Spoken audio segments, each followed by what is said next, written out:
Deuxième partie de Smart Tech, vous nous regardez sur Bismart, vous nous suivez aussi en podcast beaucoup, c'est votre quotidienne sur l'innovation et les technologies.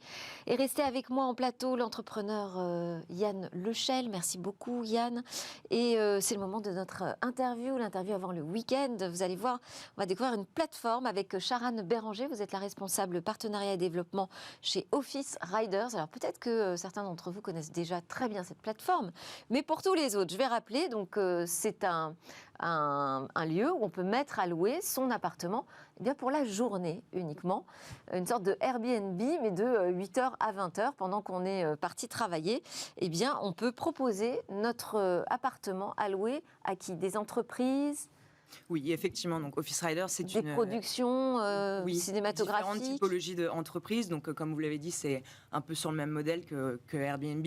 C'est une économie collaborative qui permet de pouvoir réserver à la journée des espaces authentiques et atypiques de particuliers à destination des entreprises.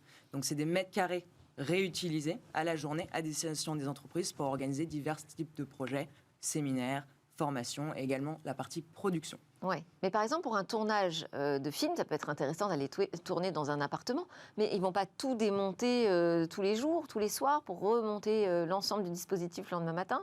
Alors, c'est intéressant parce qu'après la crise du Covid, on s'est rendu compte qu'il y avait déjà un questionnement sur la partie espace de bureau, espace de travail physique.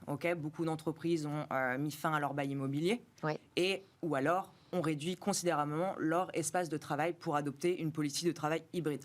Donc on a énormément d'entreprises aujourd'hui qui vont aller vouloir sortir du cadre quotidien du bureau, les 4 murs blancs de la salle de réunion, pour justement aller organiser un séminaire, une réunion dans un espace de travail agréable à la journée pour la cohésion d'équipe et la créativité.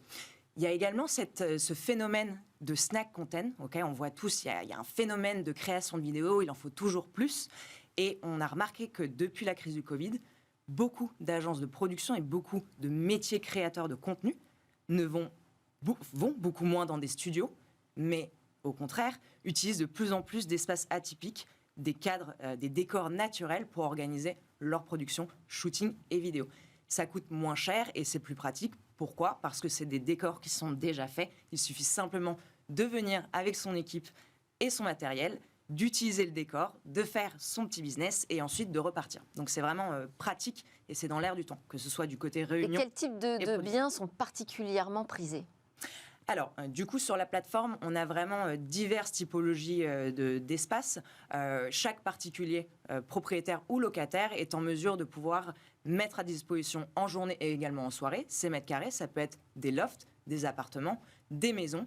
La seule contrainte, il faut simplement que l'espace soit atypique, chaleureux, agréable et qu'il y ait un minimum de mètres carrés pour pouvoir recevoir les entreprises.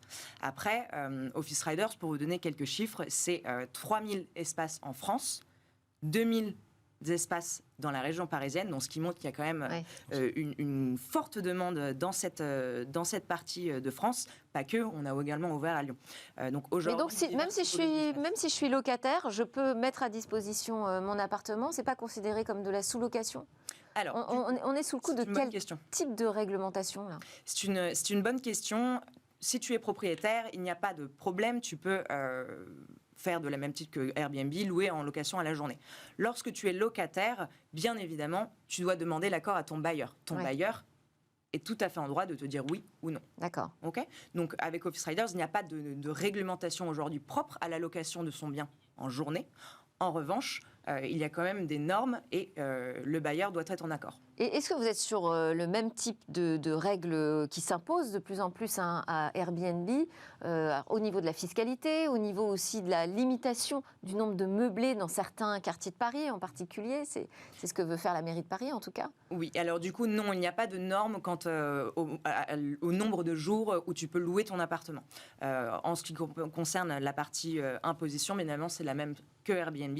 D'accord. Maintenant, pas de minimum de jours, ce qui est assez intéressant parce qu'à la différence d'Airbnb, tu peux simplement réutiliser tes mètres carrés à la journée pour les entreprises. Tu es au bureau où tu pars en voyage et le but, c'est vraiment de pouvoir avoir moins de contraintes qu'Airbnb parce que tu n'as pas à faire le ménage et à changer les draps. Au contraire, tu laisses simplement ton espace aux professionnels durant la journée. Et uniquement des professionnels. Uniquement des entreprises, oui. C'est ça. Et pendant les Jeux Olympiques 2024, là, ça va être l'explosion totale, j'imagine, hein, parce que chez Airbnb, là, ils parlent de chiffres complètement incroyables. Ils nous disent que plus d'un Parisien sur 5 veut louer son appartement pendant la période des Jeux. Oui. Comme on a pu voir sur des événements sportifs les années précédentes, on attend quand même un flux de personnes sans précédent. Et à un an, bientôt, des JO 2024, c'est maintenant qu'il faut penser à la saturation immobilière et à la flambée des prix. Ouais. Donc, concrètement, oui. On arrive à la fin, allez-y. Donc concrètement, c'est vrai qu'on a énormément d'entreprises de comités olympiques, d'entreprises partenaires, d'entreprises autour de la santé, des marques de sport qui vont aller rechercher des mètres carrés, et du coup, on va les mettre à disposition. C'est le moment d'aller mettre son appartement c'est le moment d'aller mettre à disposition. Absolument, mais je pense que ces plateformes sont essentielles justement pour mutualiser ces ressources qui ne sont pas utilisées dans la journée. Ouais. On quitte tous son appartement pour aller travailler, modulo ceux qui font du télétravail, mais ces plateformes, on parlait d'ubérisation de la société. Autant il était possible de le faire pour une flotte de véhicules, il faut le faire pour l'immobilier par ailleurs. Voilà. Merci beaucoup à tous les deux. On a juste un dernier regard sur où va le web très vite dans Smart Tech.